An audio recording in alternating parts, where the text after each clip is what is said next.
Hello everyone, this is Mike Mahajan. Welcome to my channel. If you find my videos useful, so please like, subscribe and share my videos. अगर आपको मेरी previous videos देखनी है तो मेरे channel की playlist में जाके आप देख सकते हैं. Now forward to next question. Question number second. Identify all the quadrilaterals that have. आपके पास बोला गया आपने उन क्वाड्रिलेटरल्स को आइडेंटिफाई करना है जिसकी क्या होती है, 4 साइड्स होती है इक्वल लेंथ की, मतलब जिसकी सारी साइड्स इक्वल होती है. वो कौन सी क्वाड्रिलेटरल है. और सेकंड पार्ट में पूछा है जिसके चारों एंगल्स क्या होते हैं, बस 90 डिग्री के होते हैं, वो हमारे पास कौन सी क्वाड्रिलेटरल होती है. तो हमें पता है, देखो हमारे पास क्या स्क्वायर एंड रोम्बस क्या होता है जिसकी सारी साइड हमारे पास बराबर होती है. अगर आप यहाँ पे देखेंगे, यहाँ पर रोम्बस क्या होता है हमारे पास, रोम्बस होता है जिसकी क्या होती है parallelogram with sides of equal length. वो पैरेललोग्राम जिसकी साइड्स क्या होती है हमारे पास अभी इक्वल होती है. सो एक तो हमारे पास रोम्बस हो गया. देन स्क्वायर भी हमारे पास क्या होता है जिसकी क्या होती है सारी साइड्स होती है इक्वल. तो हमारे पास फर्स्ट क्वेश्चन का आंसर क्या आ जाएगा, हमारे पास फर्स्ट पार्ट का स्क्वायर एंड रोम्बस. ठीक है ना, इन दोनों की हमारे पास क्या सारी साइड्स हमारे पास इक्वल होती है. देन हमारे पास है 4 राइट एंगल्स की, किन किन हमारे पास क्वाड्रिलेटरल्स की चारों एंगल्स क्या होते हैं 90 डिग्री के होते हैं. तो अगर आप देखेंगे यहाँ पर रेक्टेंगल एंड स्क्वायर हमारे पास क्या होता है जिसके सारे एंगल्स कितने कितने डिग्री के होते हैं हमारे पास 90 डिग्री के.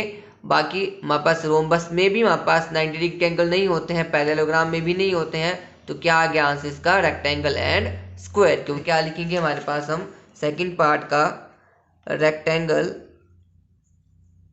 And square. ठीक है, तुम्हारे पास सेकंड क्वेश्चन कंप्लीट हुआ. सो नेक्स्ट क्वेश्चन हमारे पास है third question. Explain how a square is. आपको बताना है कि स्क्वायर क्वाड्रिलेटरल कैसे है, मतलब स्क्वायर को क्वाड्रिलेटरल हम कैसे बोल सकते हैं, स्क्वायर को ही हम पैरेललोग्राम कैसे बोल सकते हैं, स्क्वायर को ही रोम्बस कैसे बोल सकते हैं और स्क्वायर को ही रेक्टेंगल कैसे बोल सकते हैं. मतलब स्क्वायर में ऐसी क्या प्रॉपर्टीज हैं कि हम इन चारों को स्क्वायर बोल सकते हैं. ठीक है, तो इसका आंसर देखते हैं. तो सबसे पहले हमें बताना है कि स्क्वायर क्वाड्रिलेटरल क्यों है. देखो क्वाड्रिलेटरल की हमारे पास क्या होता है, 4 साइड्स होती है, उसको हम क्वाड्रिलेटर बोलते हैं. स्क्वायर में 4 साइड्स होती है तो हम क्या लिखेंगे, square is the quadrilateral since it has 4 sides. क्योंकि स्क्वायर में हमारे पास 4 साइड्स होती हैं, इसको क्या बोलते हैं, क्वाड्रिलेटर. सेकंड पार्ट में पूछा था कि इसको पैरेललोग्राम हम क्यों बोलते हैं. पैरेललोग्राम की प्रॉपर्टी हमारे पास क्या होती है कि आमने सामने वाली साइड इक्वल होती है और साथ ही साथ क्या होती है हमारे पास पैरेलल होती है. और सिमिलरली स्क्वायर में भी सारी साइड्स पैरेलल होती है और इक्वल होती है. तो हम क्या लिखेंगे, square is a parallelogram. Square को पैरेललोग्राम हम क्यों बोलते हैं, since its opposite sides are parallel to each other. क्योंकि इसकी क्या होती है, स्क्वायर की आमने सामने वाली साइड्स क्या होती है, पैरेलल होती है. तो ये हमारे पास सेकंड पार्ट था. थर्ड पार्ट में पूछा था कि क्या स्क्वायर रोम्बस थर्ड पार्ट में पूछा था कि स्क्वायर को रोम्बस हम क्यों बोलते हैं. तो रोम्बस की क्या प्रॉपर्टी होती है कि उसकी सारी साइड्स हमारे पास क्या होती है, इक्वल होती है. ठीक है ना, वो हमारे पास एक पैरेललोग्राम होता है जिसकी सारी साइड्स क्या होती हैं, इक्वल होती है. तो हम क्या लिखेंगे, स्क्वायर को रोम्बस क्यों बोल सकते हैं, क्योंकि इसकी सारी साइड्स क्या होती है, इक्वल होती है. नेक्स्ट पूछा है कि स्क्वायर को रेक्टेंगल क्यों बोलते हैं. अब रेक्टेंगल की प्रॉपर्टी होती है हमारे पास कि सारे एंगल 90 डिग्री के होते हैं. ठीक है ना, और हमारे पास स्क्वायर में भी सारे एंगल 90 डिग्री के होते हैं. तो स्क्वायर को रेक्टेंगल इसलिए बोल सकते हैं क्योंकि इसके सारे एंगल्स क्या होते हैं, 90 डिग्री के. तो ये हमारे पास फोर्थ पार्ट हुआ. सो नेक्स्ट क्वेश्चन हमारे पास है fourth question. Name the quadrilaterals whose diagonal, first part है बाइसेक्ट ईच अदर. उन क्वाड्रिलेटरल्स का नाम बताओ जिसके डायगोनल्स क्या होते हैं, एक दूसरे से बाइसेक्ट करते हैं. बाइसेक्ट का मतलब क्या होता है, इक्वल पार्ट्स में डायगोनल्स को बांट देता है. नेक्स्ट है are perpendicular bisectors of each other, की हमारे पास क्या है, उसको 90 डिग्री में वो क्या कर देगा, बाइसेक्ट करेगा. देन थर्ड पार्ट है कि उसके डायगोनल्स होते हैं इक्वल होते हैं. तो कौन कौन से क्वाड्रिलेटरल्स हैं. सो फर्स्ट पार्ट देखते हैं बाइसेक्ट ईच अदर, कि किन क्वाड्रिलेटरल्स के डायगोनल्स हमारे पास एक दूसरे को बाइसेक्ट करते हैं. सो देखो हमारे पास पैरेललोग्राम हमारे पास है रोम्बस, रेक्टेंगल एंड स्क्वायर है. सो पैरेललोग्राम में भी क्या होते हैं हमारे पास, diagonals bisect each other. Diagonals क्या करते हैं पैरेललोग्राम में, बाइसेक्ट करते हैं एक दूसरे से. ये हमने प्रॉपर्टीज भी यूज की है. नेक्स्ट रोम्बस हमारे पास है, रोम्बस के डायगोनल्स भी हमारे पास क्या करते हैं, एक दूसरे को बाइसेक्ट करते हैं. तो रोम्बस भी इसका आंसर होगा. नेक्स्ट रेक्टेंगल के अगर आप बात करते हैं रेक्टेंगल के डायगोनल्स भी क्या करते हैं, बाइसेक्ट करते हैं हमारे पास एक दूसरे को, ठीक है, डायगोनल्स को बाइसेक्ट करते हैं। नेक्स्ट स्क्वायर, स्क्वायर के डायगोनल्स भी क्या करते हैं, बाइसेक्ट करते हैं एक दूसरे को, ठीक है ना। तो हमारे पास क्या हो जाएगा, फर्स्ट पार्ट का आंसर क्या लिखेंगे हमारे पास हम, parallelogram, rhombus, rectangle and square. तो फर्स्ट पार्ट का आंसर ये होगा, ठीक है। तो सेकंड पार्ट हमारे पास है, name the quadrilateral whose diagonals are perpendicular bisectors of each other, कि कौन सी क्वाड्रिलेटर है जिसके डायगोनल्स क्या करते हैं, परपेंडिकुलर बाइसेक्ट करते हैं। तो देखो यहाँ पर हमारे पास रोम्बस एंड स्क्वायर की बात करते हैं हमारे पास हम। तो रोम्बस में क्या होता है, हमारे पास लिखा हुआ है diagonals are perpendicular to each other. Rhombus की डायगोनल्स क्या करते हैं, परपेंडिकुलरली बाइसेक्ट करते हैं। जब इनको आपस में मिलाया जाता है तो ये क्या करते हैं, 90 डिग्री पे बाइसेक्ट करते हैं। नेक्स्ट है स्क्वायर, स्क्वायर की साइड्स बराबर होती है, 90 डिग्री के इसके एंगल होते हैं। जब भी हम क्या करेंगे, इनके डायगोनल्स को मिलाएंगे तो ये भी हमारे पास 90 डिग्री में बाइसेक्ट करते हैं, ठीक है। तो हमारे पास सेकंड पार्ट का आंसर हम क्या लिखेंगे, rhombus and square. So next part हमारे पास है, name the quadrilateral whose diagonals are equal. अब बताना है हमें वो कौन सी क्वाड्रिलेटर है जिसकी डायगोनल्स क्या होते हैं, इक्वल होते हैं। यहाँ पर देखो हमारे पास रेक्टेंगल एंड स्क्वायर की बात करते हैं। तो रेक्टेंगल एंड स्क्वायर की डायगोनल्स हमारे पास क्या होते हैं, इक्वल। देखो डायगोनल्स आर इक्वल, रेक्टेंगल की डायगोनल्स जब हम आपस में बाइसेक्ट करते हैं हमारे पास तो ये डायगोनल्स के इक्वल होते हैं, और स्क्वायर के भी डायगोनल्स जब हम क्या करते हैं, मिलाते हैं, तो ये डायगोनल इस डायगोनल के इक्वल होता है। तो थर्ड पार्ट का आंसर क्या आएगा हमारे पास, rectangle and square. Next question हमारे पास है fifth question, explain why a rectangle is a convex quadrilateral. Rectangle हमारे पास कॉन्वेक्स क्वाड्रिलेटरल क्यों है, आपने इसको एक्सप्लेन करना है। तो इसका आंसर देखते हैं। कॉन्वेक्स क्वाड्रिलेटर हमारे पास क्या होती है, वो क्वाड्रिलेटर जिसकी सारी साइड्स हमारे पास क्या होगी, फिगर के अंदर होगी, और साथ ही साथ हमारे पास क्या होता है, इसके सारे एंगल हमारे पास क्या होते हैं, 180 डिग्री से हमारे पास लेस देन होते हैं, ठीक है ना। तो हमारे पास रेक्टेंगल कुछ इस तरह से होता है। और आप देखेंगे रेक्टेंगल की हमारे पास जितने भी डायगोनल्स हैं, हमारे पास दो डायगोनल्स होते हैं रेक्टेंगल के, तो दोनों डायगोनल हमारे पास क्या आ रहे हैं, फिगर के अंदर आ रहे हैं, ठीक है ना। और साथ ही साथ आप देखेंगे हमारे पास सारे एंगल 90 डिग्री के होते हैं।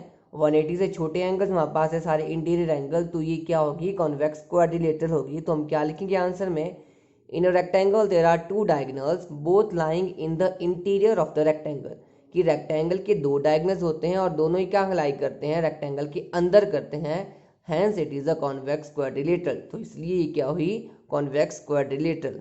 सो 6 क्वेश्चन कंप्लीट हुआ। नेक्स्ट क्वेश्चन हमारे पास है 6th question, ABC is a right angle triangle and O is the midpoint of the side opposite to the right angle. Explain why O is equidistant from A, B and C. तो आपके पास 6 question में क्या दिया गया है, कुछ इस तरह से आपके पास फिगर दी हुई है। आपको बोला गया है कि ABC हमारे पास कैसी एंगल है, हमारे पास राइट एंगल ट्राइंगल है, और आपको बोला गया है कि O हमारे पास क्या है, मिड पॉइंट है हमारे पास इस लाइन का, ठीक है। अब आपको बोला गया है कि आपने बताना है इस क्वेश्चन में कि जो O हमारे पास है वो A से भी, B से भी और C से भी हमारे पास इक्वल डिस्टेंस के ऊपर है।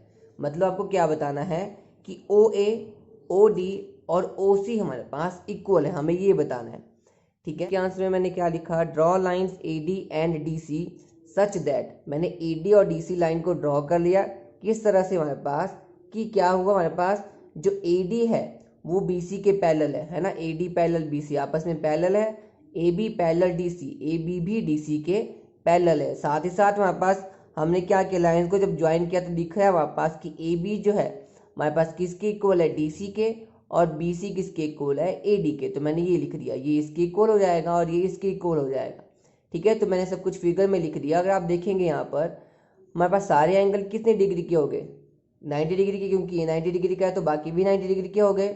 देन हमारे पास लाइंस ऑपोजिट साइड पैरेलल आ गई, ऑपोजिट साइड हमारे पास क्या आ गई, इक्वल आ गई। तो ये क्या बन गया हमारे पास, एक तरह से रेक्टेंगल। तो हम यहाँ पे क्या लिखेंगे, here opposite sides are equal and parallel and each angle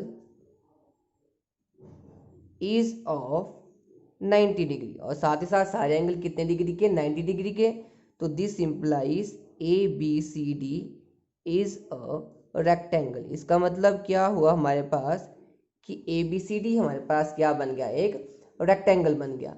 so rectangle की प्रॉपर्टी हमारे पास क्या होती है कि हमारे पास क्या होता है, जो डायगोनल्स होते हैं वो बाइसेक्ट करते हैं और इक्वल होते हैं। तो मतलब क्या हो गया, ये डायगोनल इसके इक्वल होगा और बाइसेक्ट करते हैं, तो मतलब ये वाली लाइन इसकी इक्वल हो जाएगी, ये इसकी इक्वल, हमारे पास सारे क्या हो जाएंगे, आपस में इक्वल हो जाएंगे। तो हम अभी क्या लिखेंगे, in rectangle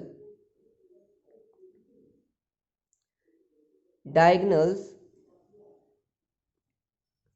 are of equal length